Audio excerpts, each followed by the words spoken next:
Good evening दोस्तों, मेरा नाम अंकिम और आज लेके आए हैं एक नया act the maternity benefit act 1961। ये इंडस्ट्रियल लॉ है, ठीक है। तो इसे आज हम लोग चलते हैं, इसे हम पढ़ते हैं, देखते हैं क्या है इसके बारे में, जानते हैं मैटरनिटी बेनिफिट एक्ट क्या है और क्या नहीं। उसमें कुछ अमेंडमेंट भी आया है 2017 में, उसके बारे में भी हम लोग जानेंगे, ठीक है। तो चलते हैं। देखिए, मैटरनिटी बेनिफिट एक्ट 1961 ये है, 1961 में ये एक्ट बना था। अब इसके पीछे लॉजिक क्या है, क्योंकि इसके पीछे ये लॉजिक है कि अगर कोई प्रेग्नेंट वुमेन है, अगर वो वर्क करती है, किसी काम में जाती है, तो उस टाइम उस पीरियड में क्या होता है, बहुत डिफ़िकल्टीज आती है, बहुत डिफ़िकल्ट होता है काम करना, ठीक है। तो उस पर गवर्नमेंट ने क्या किया, एक कानून बनाया कि उन्हें लीव दिया जाए, ठीक है। एम्प्लॉयर को क्या देना पड़ता है, लीव देना पड़ता है, ठीक है। तो गवर्नमेंट ने ये कानून बनाया कि उन्हें लीव दिया जाए, उसके सैलरी को डिडक्ट नहीं किया जाए, उनके वेजेस को डिडक्ट नहीं किया जाए। तो इसके बारे में आज ये प्रोविज़न हम लोग पढ़ेंगे कि क्या बात है, कितने दिन का लीव देना पड़ता है, एटलीस्ट उनको कितने दिन तक काम करना पड़ता है, ठीक है। कितने दिन का उनका वेजेस कटेगा या नहीं कटेगा, डिडक्ट होगा या नहीं होगा, इसके बारे में ये जानेंगे। तो चलते हैं आज द मैटरनिटी बेनिफिट एक्ट 1961। देखिए यहाँ पे क्या बोला गया है, the primary objectives of maternity benefit act 1961 is to regulate of employment of women employees in certain establishment for certain periods before and after childbirth। अब यहाँ पे बोला गया है मैटरनिटी बेनिफिट एक्ट 1961 में, अगर कोई वुमेन एम्प्लॉय अगर किसी एस्टेब्लिशमेंट में, मतलब किसी फैक्ट्री या माइंस में, ठीक है, फैक्ट्री हुआ या इंडस्ट्री में, ठीक है, अगर यहाँ जॉब करती हैं, ठीक है, ये बच्चे को जन्म देने के पहले या जन्म देने के बाद, ठीक है, अगर एस्टैब्लिशमेंट जॉब करती है, तो यहाँ पे बोला गया है and provided for maternity and certain other benefit and also to protect women employment while they experience their maternity. अब उस दौरान क्या होता है, बहुत डिफिकल्ट होता है जॉब करना, ठीक है। तो उनके जॉब को उनका जॉब को खत्म, उनकी जॉब से निकाल ना दिया जाए, एम्प्लॉयर उनकी जॉब से निकाल नहीं दे, तो इसके लिए ये मैटरनिटी बेनिफिट बनाया गया, ठीक है। तो इसमें बनाया गया इस्टेब्लिशमेंट का मतलब ये हो रहा है कोई फैक्ट्री में जॉब करना या कोई इंडस्ट्री में जॉब करना, ठीक है। तो प्राइमरी ऑब्जेक्टिव्स क्या है मैटरनिटी बेनिफिट एक्ट का, to regulate of employment of women employ, उनको एम्प्लॉयमेंट में उनको काम पे रखना पड़ेगा, ठीक है।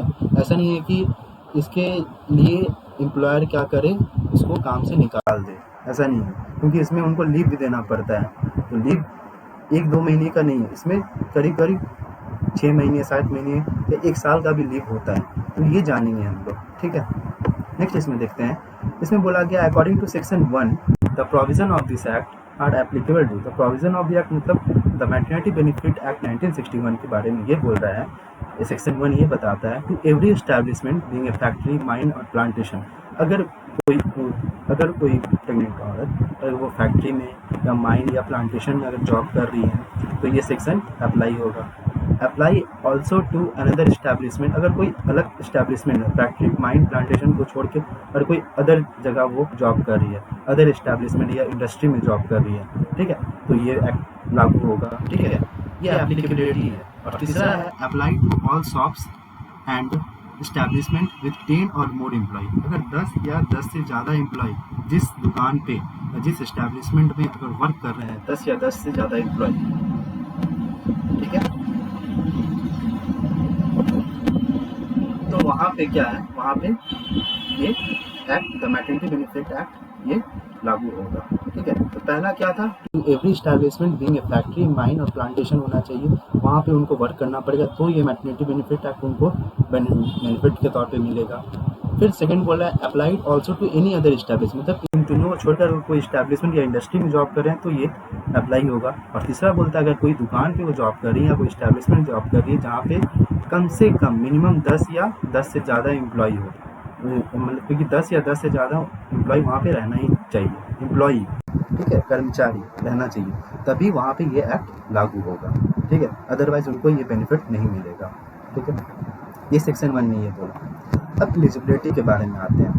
अब यहाँ पे बोला गया है as per this act to be eligible for maternity benefit a woman must have been working as an employee in an establishment for a period of at least 80 days within the past 12 months। अब वो महिला को वो women को उनको job करना पड़ेगा past previous year के में कम से कम उनको 80 दिन काम करना पड़ेगा एस्टैब्लिशमेंट में, तभी उनको बेनिफिट ये मिलेगा, अन्यथा नहीं मिलेगा।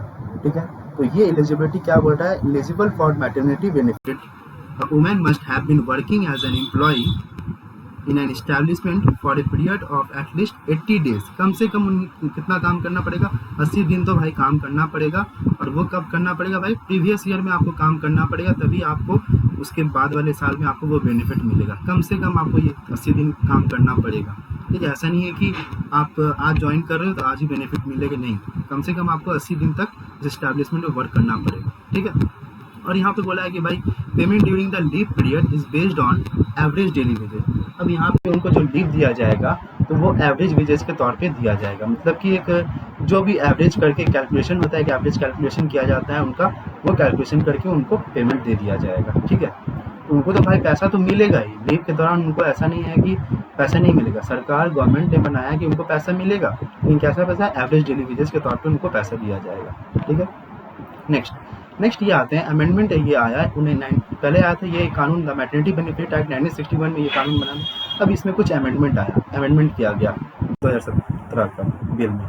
यहाँ पे बोला गया the maternity amendment bill 2017 and amendment to the maternity benefit act 1961 was passed in Rajya Sabha on 11 August 2016। Rajya Sabha में ये बिल पास किया गया 11 अगस्त 2016 को, और लोकसभा में 9 मार्च 2017 को ये बिल पास किया गया। और फिर वहाँ से फिर प्रेसिडेंट से, हमारे प्रेसिडेंट ऑफ इंडिया से कंफर्मेशन कब मिला, उनका सिग्नेचर कब हुआ उस बिल पे, 27 मार्च 2017 को, और ये बिल क्या बन गया, एक्ट बन गया, कानून बन गया। तो ये अब द मैटरनिटी बेनिफिट एक्ट 1961 अब ये अमेंड होकर क्या बन गया, द मैटरनिटी बिल 2017। अब मैटरनिटी एक्ट 2017 ये हो गया। 2017 में ये अब देखेंगे कि 2017 में भाई क्या क्या अमेंडमेंट आया था। ये हमारा लेफ्ट साइड में राज्यसभा है और राइट साइड में हमारा लोकसभा है, तो ये दोनों जगह में कोई भी बिल, कोई भी कानून बनने के पहले ये दोनों जगह ये एक्ट पास, ये बिल पास होता है, उसके बाद ये बिल क्या बनता है, एक्ट बनता है। ठीक है, तो जीएसटी में भी हम लोग क्या करते हैं, जीएसटी में भी पहले राज्यसभा और लोकसभा दोनों जगह ये बिल पास हुआ था, तभी ये कानून आया। ठीक है, इसमें सहमति होती है दोनों तरफ के मेंबर की। ठीक है, नेक्स्ट आते हैं। अब इसमें भाई इसमें अमेंडमेंट क्या क्या आया देखते हैं। द मैटरनिटी अमेंडमेंट बिल 2017, इसमें बोला कि several amendment introduced by the maternity benefit amendment bill 2017 are as follow. पहला अमेंडमेंट क्या था, the period of maternity leave has been extended from 12 week to 26 week. पहले के टाइम में 1961 के एक्ट में ये जो लीव दिया जाता था प्रेग्नेंट वुमेन को 12 सप्ताह का, 12 वीक्स का, लेकिन अब उसको 12 वीक से बढ़ा के 26 वीक कर दिया गया। ठीक है, ये अमेंडमेंट हुआ। दूसरा अमेंडमेंट क्या है, women having 2 surviving children will be eligible to get 26 week 26 week to leave. अगर वुमेन का पहले से 2 बच्चा है, ठीक है, 2 चिल्ड्रंस है, ठीक है, तो उनको क्या किया जाएगा, उनको लीव दिया जाएगा 26 दिन का। ठीक है, एक्स्ट्रा नहीं, 26 वीक लीव मिलेगा। ठीक है, ये है। तो पहला तो बोल ही दिया कि ऊपर में अमेंड करके 26 वीक हो गया, तो 2 नंबर का बात ही नहीं आता है। ठीक है, तीसरा बोल रहा है women having more than 2 children will get 12 week leave from their working. अगर 2 से ज़्यादा बच्चे हैं, ठीक है, तो 2 से अगर ज़्यादा बच्चा होगा तो यहाँ पे लीव उनको क्या दिया जाएगा, उनको यहाँ पे 26 की जगह उनको 12 वीक दिया जाएगा लीव। ठीक है, तो यहाँ पे women having more than 12 children will get 12 week leave from their working. अब उन्हें कितना लीव दिया जाएगा, अगर 2 से ज़्यादा बच्चा है, 3 बच्चा है, तो वहाँ पे 26 की जगह उसका कितना लीव दिया जाएगा, 12 वीक का लीव दिया जाएगा। ठीक है, ये सरकार ने बोला। ठीक है, और दूसरा नंबर बोल रहा है कि भाई 2 चिल्ड्रन होना चाहिए, 2 से अगर ज़्यादा चिल्ड्रन है तो 12, अगर 2 तक है तो भाई 26 वीक ले लो लीव। ठीक है, चौथा में बोल रहा है if any woman adopt a child then she will also get 12 week long maternity leave. अगर कोई वुमन, ठीक है, अगर कोई किसी बच्चे को अडॉप्ट करती है, ठीक है, तो किसी चाइल्ड को अडॉप्ट करती है, तो उसे इस प्रोविजन में ये बताया गया अमेंडमेंट में कि 12 वीक उसको क्या दिया जाएगा, लीव दिया जाएगा। ठीक है, अब 5 नेक्स्ट है हमारा है 5 है mandate the creches in the organisation where 50 और मोर एम्प्लॉय आर वर्किंग। अगर किसी ऑर्गेनाइजेशन में अगर जहाँ पे वो काम कर रही है, ठीक है, अगर वहाँ पे 50 या उससे ज़्यादा वर्कर हैं, ठीक है, तो वहाँ पे उस प्रेग्नेंट महिला के लिए व्यवस्था होनी चाहिए, ठीक है, फैसिलिटीज़ होनी चाहिए, उनकी सुविधाएं उनका सुविधा होना चाहिए, ठीक है। अगर डिलीवरी हो भी गया तो बच्चे के रख रखाव के लिए भी सुविधा होनी चाहिए। प्रीचेज मतलब होता है बच्चे का रख रखाव के लिए व्यवस्था, ठीक है, तो होना चाहिए। अगर जहाँ पे इस ऑर्गेनाइजेशन में 50 या 50 से ज़्यादा एम्प्लॉय हैं, तो यहाँ पे इनका रिस्पॉन्सिबिलिटी किसका हो गया? एम्प्लॉयर का रिस्पॉन्सिबिलिटी हो गया, ठीक है। नेक्स्ट आते हैं, no employer should a woman during the period of 6 week immediately following the day of her delivery or miscarriage or miss termination of pregnancy. अगर किसी महिला का डिलीवरी होने के बाद उसे 6 वीक तक कोई भी 6 वीक तक उसे कोई भी काम ऐसा काम ना करवाया जाए जो हार्ड वर्क है, ठीक है। तो हम लोग मिस कैरेज या कुछ भी हम लोग भारी भरकम काम हम लोग नहीं करवा सकते, ठीक है, ठीक है। और यहाँ पे फिर नेक्स्ट बोल रहा है, employer should not ask a pregnant woman employed to do arduous work involving long hours of arduous work means होता है हार्ड वर्क। यहाँ पे प्रेग्नेंट वुमन से वो नहीं पूछ सकता, अगर वो ड्यूरिंग द पीरियड वो प्रेग्नेंट है, ठीक है, एम्प्लॉयर इससे पूछ नहीं सकता है कि आप ये पूछ नहीं सकता है कि आप ये काम करो, वो काम करो, ये ऐसा नहीं, कोई हार्ड वर्क काम उनको नहीं दिया जाएगा, तो ये एम्प्लॉयर का रिस्पॉन्सिबिलिटी बनता है। तो इस एक्ट में ये कहा गया, क्योंकि भाई प्रेगनेंसी पीरियड में क्या होता है, बहुत मेंटेनेंस करके चलना पड़ता है उस टाइम में कि बॉडी की व्यवस्था सही नहीं रहती है, ठीक है। तो यहाँ पे गवर्नमेंट ये सब देख के गवर्नमेंट ने ये कानून अमेंड किया। पहले ये 1961 के एक्ट में ये सब नहीं था, लेकिन 2017 के एक्ट में ये लाया गया।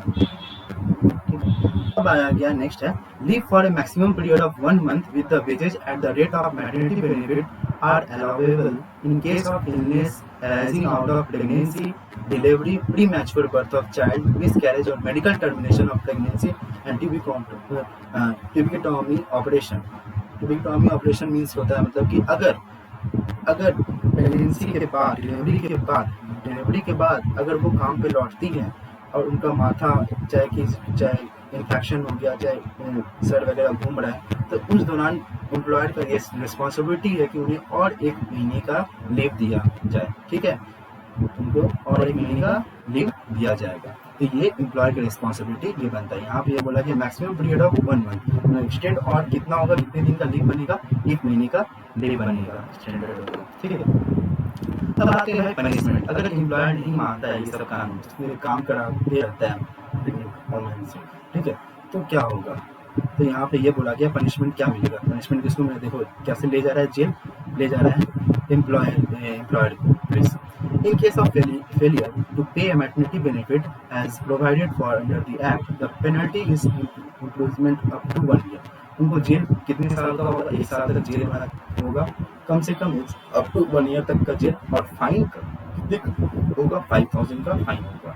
और अगर उतना ज़्यादा कुछ नहीं है, ज़्यादा कुछ उनका इफेक्टिव नहीं है, ज़्यादा पनिशमेंट, तो उनका ये जो है जेल 3 महीने का होगा, 1 साल की जगह 3 महीने का जेल होगा, और फाइन कितने का होगा, 2000 का फाइन होगा, ठीक है।